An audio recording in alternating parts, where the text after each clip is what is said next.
안녕하세요. 생기한의원 박시영 한의사입니다. 당뇨병으로 고생하는 분들 정말 많으시죠? 당뇨 합병증으로 피부 질환이 발생한 분들을 정말 많이 진료하고 있는 것 같은데요. 요즘에는 더 많이 증가하고 있는 것 같습니다. 대한당뇨병학회에 따르면 2022년도 기준 당뇨병으로 진단받은 환자 수는 무려 600만 명이라고 합니다.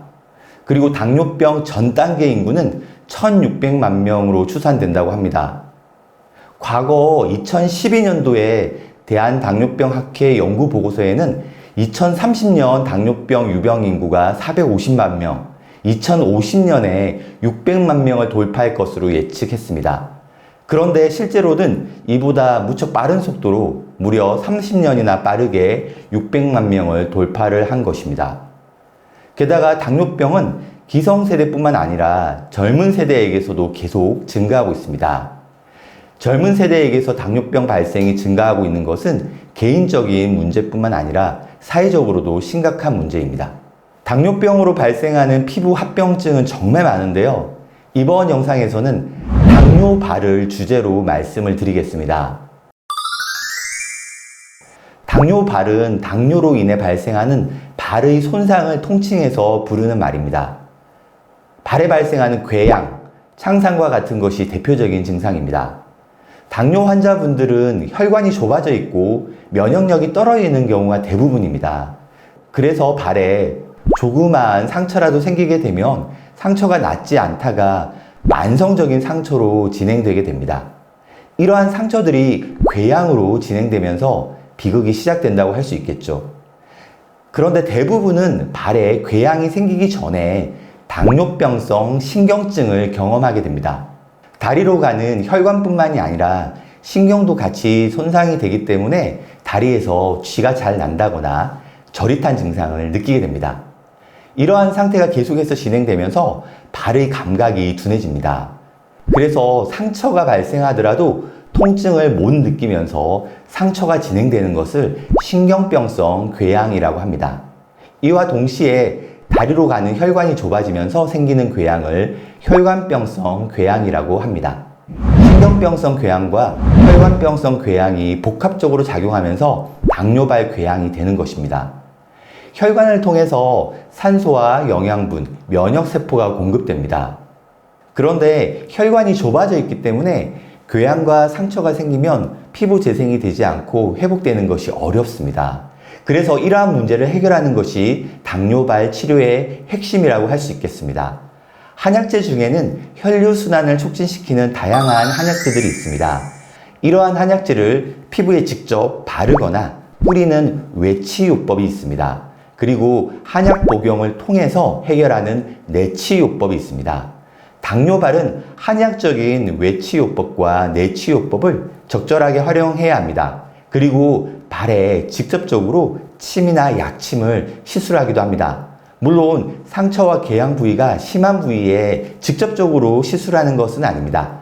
상처와 궤양과 연결된 부위에 시술을 하게 되는데요. 한의학에서는 경락이라고 부르는데요. 발의 상처와 연결되어 있으면서 떨어져 있는 부위에 안전하게 시술하게 됩니다. 지금 보시는 사진의 케이스도 심각한 당뇨발로 병원에서는 수술을 권유받은 케이스라고 할 수 있겠습니다. 하지만 수술을 하지 않고도 다행히 회복이 되었습니다. 하지만 제가 말씀드린 외치와 내치와 같은 한의학적인 치료로 모든 당뇨발을 치료할 수 있는 것은 아닙니다. 안타깝지만 수술을 하고 절단을 해야 하는 경우도 있습니다. 그렇지만 수술이라는 극단적인 마지막 방법을 사용하기 전에 한의학적인 치료를 적극적으로 받아보시는 것을 추천드리고 싶습니다. 물론 뭐니 해도 가장 중요한 건 예방이겠죠. 어떠한 질환이든 예방이 중요하지만 특히 당뇨발은 예방이 정말 중요합니다. 당뇨발 예방법의 핵심은 상처를 관리해서 만성적인 상처를 만들지 않는 것입니다. 그래서 매일매일 발의 상태를 확인하고 상처가 조금이라도 있다면 적극적으로 상처를 관리하셔야겠습니다. 그런데 당뇨를 앓으시는 분들 중에는 시력이 좋지 않은 분들이 많으시죠. 그래서 본인 스스로가 관리할 수 없는 경우가 많기 때문에 가족들의 도움이 필요한 경우도 있습니다. 실내에서는 실내화를 잘 신으셔서 발에 작은 조그만 상처가 나지 않도록 주의해야 합니다.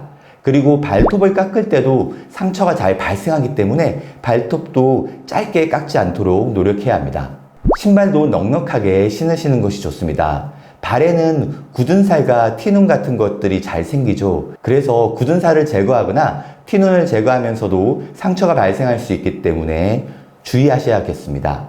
가을과 겨울철에는 발의 피부가 건조해지면서 쉽게 상처가 발생할 수 있기 때문에 보습제를 적절하게 바르시는 것도 중요합니다.